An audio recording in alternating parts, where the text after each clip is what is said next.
Hi everyone, I am your friend Shadab Imam and we are continuing our lecture series on operations research. So today I bring to you another very good example which will clear your concepts about the artificial variable and when to use artificial variable and when not to use. So let us move on to the question.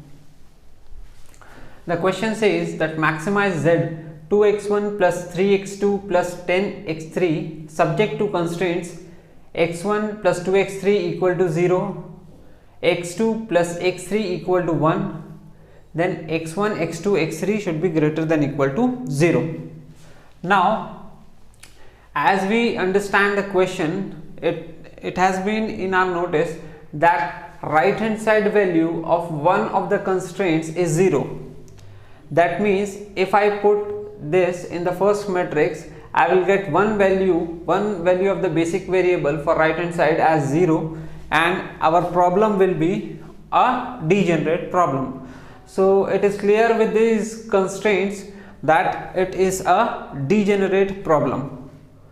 And the next thing we need to notice is that for equal to sign we used to introduce artificial variable, but as discussed in the previous lecture, we should have understand that what is the purpose to introduce an artificial variable. As in the previous lecture also I said that the basic purpose of it is to make the constraint appear into the initial basic feasible solution, and in order to do so it must have a identity matrix. So let us first convert this into standard form. So maximize z is equals to 2x1 plus 3x2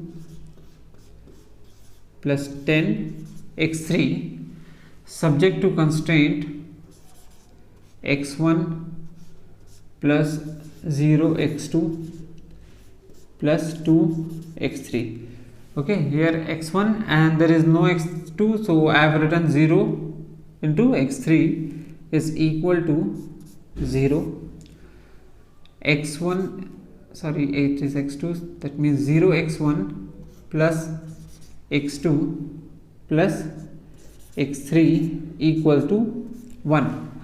So now what I have done is I have not introduced an artificial variable in both the equation. Why have I not introduced an artificial variable? Because as you can see that the basic variables x1 and x2, basic variable x1 and x2 together are forming an identity matrix, that is 1 0 and 0 1. Because they are forming an identity matrix, I don't need to introduce an artificial variable here. So now what I can do is I can directly take x1 and x2 as the basic variable and put into the first matrix of the simplex. So let us first complete this. x1, x2, x3 should be greater than equal to 0. Okay, so I hope it has been clear why we have not introduced artificial variable here, because x1 and x2 together are forming an identity matrix which is an essential part to be in the first matrix of the simplex problem or in initial basic feasible solution. So let us consider the first constraint. If I take x2 equal to 0 and x3 equal to 0, or I should say if I take x3 equals to 0, okay, I will get x1 equals to 0, which is a non-negative. That means x1 is eligible to enter the basis column. Similarly, if I put x3 equal to 0 in the second equation, I will get x2 equal to 1.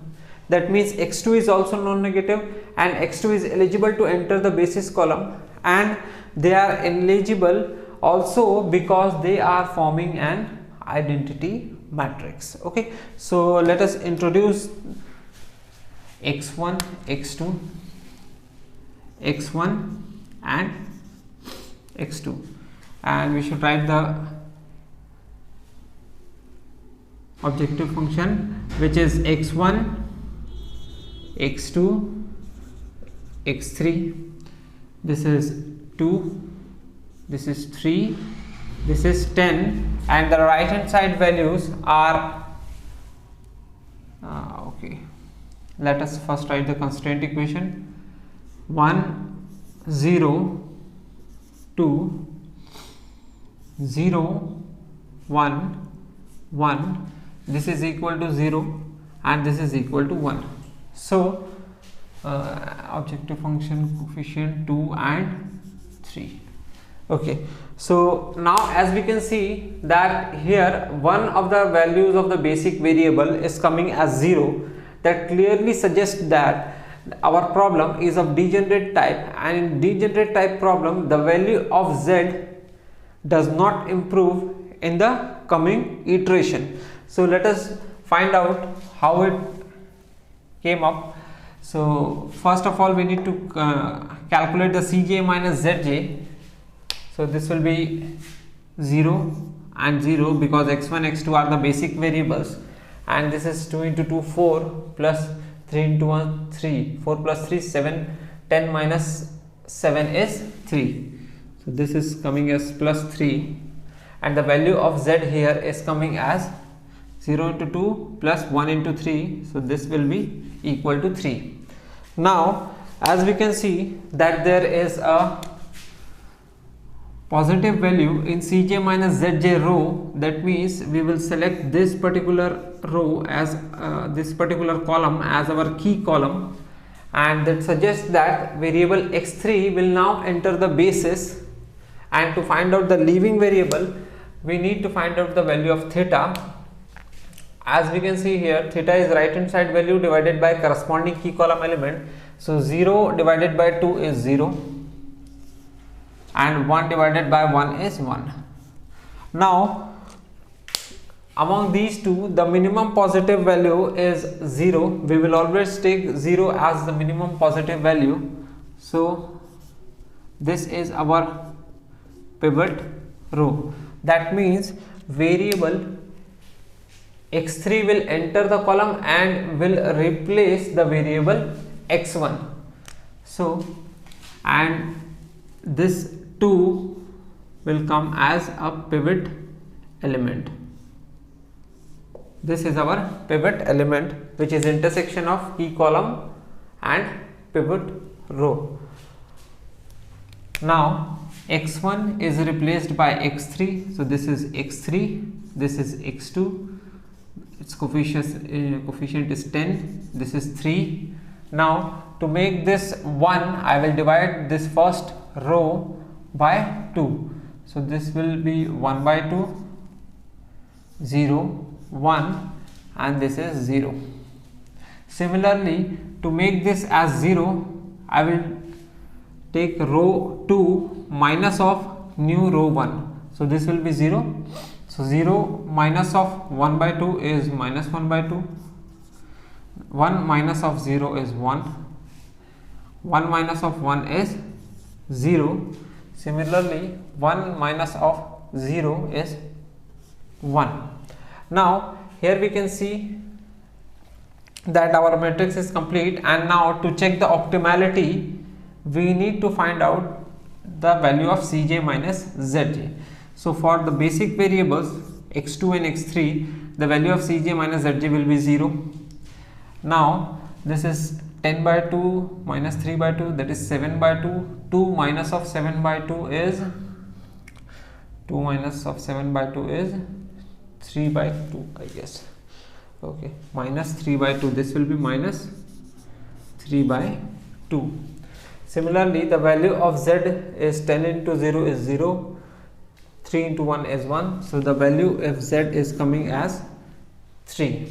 Okay, so in this question we can see that the value of z is not improving, because initially we find out that our problem is of degenerate type and all the values in the Cj minus Zj row is coming as 0 or negative. That means this is our optimal solution, and x1 is coming as 0, x2 is coming as 1 and x3 is coming as 0, and the value of z max is coming as 3.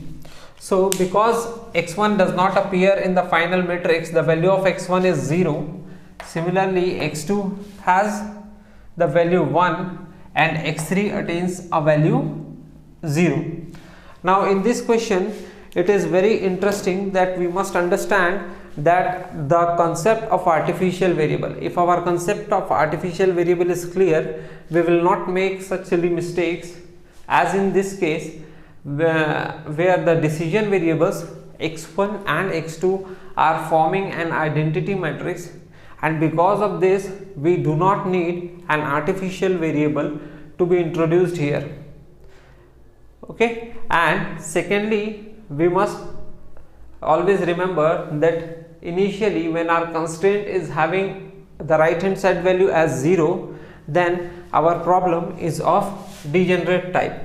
In the previous lectures in degeneracy also we have learned that degeneracy can occur at the initial stage as well as at the subsequent iteration. If right hand side value of any constraint is 0, then we can initially found that our problem is degenerate, and in the subsequent stages if there is a tie in the leaving variable, then we can understand that our problem is of degenerate type. So this is for today, and if you like our lecture, please share our lecture. Have a nice day. Thank you.